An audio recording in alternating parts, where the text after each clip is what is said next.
ओम नमः शिवाय। आप सभी का हमारे चैनल में स्वागत है। महादेव कहते हैं, जिसे इंसान की नीयत अच्छी है उसका नसीब कभी बुरा नहीं हो सकता। जीवन में पैसे के साथ व्यवहार कमाओ, क्योंकि श्मशान में 4 करोड़ नहीं 4 लोग छोड़ने आएंगे। जिंदगी में कभी किसी को कम मत समझो। पूरी दुनिया को डुबाने की ताकत रखने वाला समंदर तेल की एक बूंद को भी नहीं दबा सकता। विरासत में गद्दी तो मिल सकती है पर बुद्धि नहीं। बुद्धि तो केवल अपने पैरों पर खड़ा होने से ही आती है। सिर्फ एक ही आदमी आपको आगे लेकर जा सकता है और वो है आप खुद। शांत बने रहो जब तक तुम्हारा सही वक्त नहीं आ जाता। किसी के लिए हर वक्त हाजिर होंगे तो लोग अच्छा नहीं फालतू समझने लगेंगे। जीत जाओ खुद के लिए। तुम्हारे हारने का इंतजार तो दुनिया पहले से कर रही है। रिश्तेदार विपक्ष के नेता की तरह होते हैं। आप कितना भी अच्छा कर लो, चुगली तो जरूर करेंगे।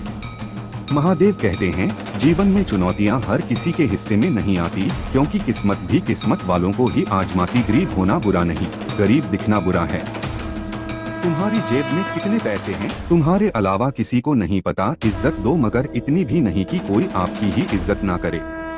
कुछ गलतियों को माफ करना कई बार आपकी सबसे बड़ी गलती बन जाती है। मैंने जिंदगी में बस यही गलती की है कि मैंने हर किसी को खुद से ज्यादा जरूरी समझा। ये बहुत डर लगता है मुझे उन लोगों से जिनके चेहरे पर मिठास और दिल में जहर होता है। भरोसा वही होता है जहाँ वफादारी होती है, वरना मुलाकात तो हर रोज हजारों से होती है। बातों की मिठास अंदर का भेद नहीं खोलती। मोर को देखकर कौन कह सकता है कि ये सांप खाता होगा। बोले गए शब्द एक ऐसी चीज है जिसकी वजह से इंसान या तो दिल में उतर जाता है या फिर दिल से उतर जाता है। बात केवल आदर और संस्कार की होती है, वरना जो इंसान सुन सकता है वो सुना भी सकता है। चलो थोड़ा सुकून से जिया जाए। जो दिल दुखाते हैं उनसे थोड़ा दूर रहा जाए।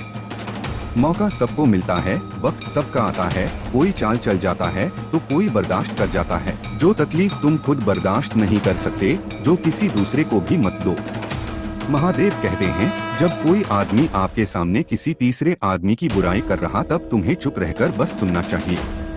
अपनी राय व्यक्त नहीं करनी चाहिए, क्योंकि जो आज आपके सामने किसी तीसरे की बुराई कर रहे हैं वो कल किसी और के सामने आपकी बुराई भी कर सकता है। यदि आपने कुछ कहा हो तो यदि आपको किसी घटना या किसी विषय पर अधूरी जानकारी है तो चुप रहना ही उत्तम है, क्योंकि अधूरा ज्ञान बड़ा घातक होता है और ये आपको हंसी का पात्र भी बना सकता है और या किसी मुसीबत में भी डाल सकता है। यदि आपको लग रहा है कि कोई व्यक्ति आपकी भावना, दुख या परेशानी को शब्दों में नहीं समझ पा रहा है या वह आपको ध्यान से नहीं सुन पा रहा है, तो ऐसे व्यक्ति के सामने चुप रहना ही ठीक है, क्योंकि ऐसे लोगों को आपकी भावना या दुख से कोई मतलब नहीं होता। ऐसे लोगों को अपना राज बताकर आप पछताएंगे।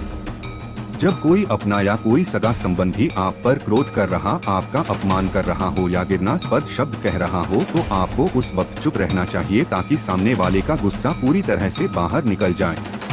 आप यदि सही है तो आप कतई माफीनामा गया और छुपाया कर सही समय का इंतजार करे। वो खुद ही आपसे माफी मांग लेगा या उसे अपनी गलती का एहसास हो जाएगा। महादेव कहते हैं, अपनापन तो हर कोई दिखाता है, पर असल में कौन अपना है ये वक्त बताता है। दिल की बातें हर किसी को बताना छोड़ दो। फिर से प्रयास करने से मत घबराना, क्योंकि इस बार शुरुआत सुनने से नहीं अनुभव से होगी।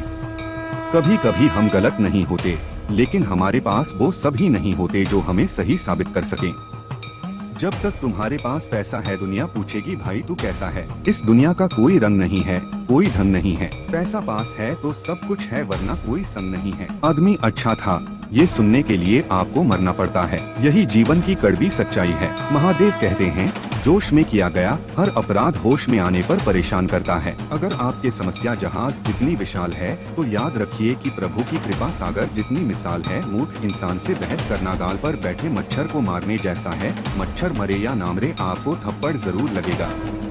दोस्ती और रिश्तेदारी में उतने ही पैसे उधार दो जितनी भूल जाने की ताकत, वरना रिश्ता और पैसा दोनों गवा दोगे। अक्सर झूठे इंसान की बातें मीठी होती है और सच्चे इंसान की बातें हमेशा कड़वी। किसी की कद्र करनी हो तो जीते जी करो। मरने के बाद तो नफरत करने वाले भी कह देते कि आदमी बहुत अच्छा था। किसी को माफ करना और माफी मांग लेना एक ताकत है। कमजोरी नहीं, बुरा उतना ही करो जब खुद पर आए तो बर्दाश्त कर सको। जिसे हम सबसे ज्यादा चाहते हैं उसी में सबसे ज्यादा ताकत होती है। हमें रुलाने की माफी वही कर सकता है जो अंदर से मजबूत हो। खोखले इंसान सिर्फ बदले की आग में जलते हैं। जिन लोगों के पास समृद्ध कल्पना और विचार होते हैं वे रोजमर्रा की जिंदगी में कष्टप्रद चीजों को संभालने में अच्छे होते हैं। असफल व्यक्तियों में से 99% वे लोग होते हैं जिनकी आदत बहाने बनाने की होती है। एक बार की बात है, चौधरी तनबिक पहलवान का पूरा जीवन जरूरतमंदों की सहायता के लिए समर्पित हुआ था। जब उनका अंतिम समय नजदीक आया तो उन्होंने अपने बेटे को पास बुलाया। बेटा पास आ गया तो उन्होंने उससे कहा, देखो बेटा, मैंने अपना सारा जीवन दुनिया को शिक्षा देने में गुजार दिया।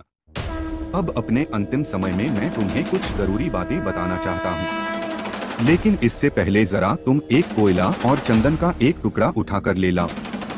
बेटे को पहले तो यह बड़ा अटपटा लगा, लेकिन उसने सोचा कि अब पिता का हुक्म है तो यह सब लाना ही होगा। उसने रसोई घर से कोयले का एक टुकड़ा उठाया। संयोग से घर में चंदन की एक छोटी लकड़ी भी मिल गई। वह दोनों को लेकर अपने पिता के पास पहुंच गया। उसे आया देख पहलवान बोले, बेटा, अब इन दोनों चीजों को नीचे फेंक दो। बेटे ने दोनों चीजें नीचे फेंक दी और हाथ धोने जाने लगा तो पहलवान बोले, जरा ठहरो बेटा, मुझे अपने हाथ तो दिखाओ। बेटे ने हाथ दिखाए तो वह उसका कोयले वाला हाथ पकड़कर बोले, देखा तुमने? कोयला पकड़ते ही हाथ काला हो गया, लेकिन उसे फेंक देने के बाद भी तुम्हारे हाथ में कालिख लगी रह गई। गलत लोगों की संगति ऐसी ही होती है, उनके साथ रहने पर भी दुख होता है और उनके न रहने पर भी जीवन भर के लिए बदनामी साथ लग जाती है। दूसरी ओर सज्जनों का संग इस चंदन की लकड़ी की तरह है, जो साथ रहते हैं तो दुनिया भर का ज्ञान मिलता है और उनका साथ छूटने पर भी उनके विचारों की महक जीवन भर बनी रहती है। इसलिए हमेशा अच्छे लोगों की संगति में ही रहना। दोस्तों, इस वीडियो में बस इतना ही। मिलते हैं अगले वीडियो में, तब तक हमारे इस चैनल को सब्सक्राइब जरूर करें। अपना और अपने परिवार का ख्याल रखें। महादेव आपका सारे इच्छा को पूरा करे। हर हर महादेव।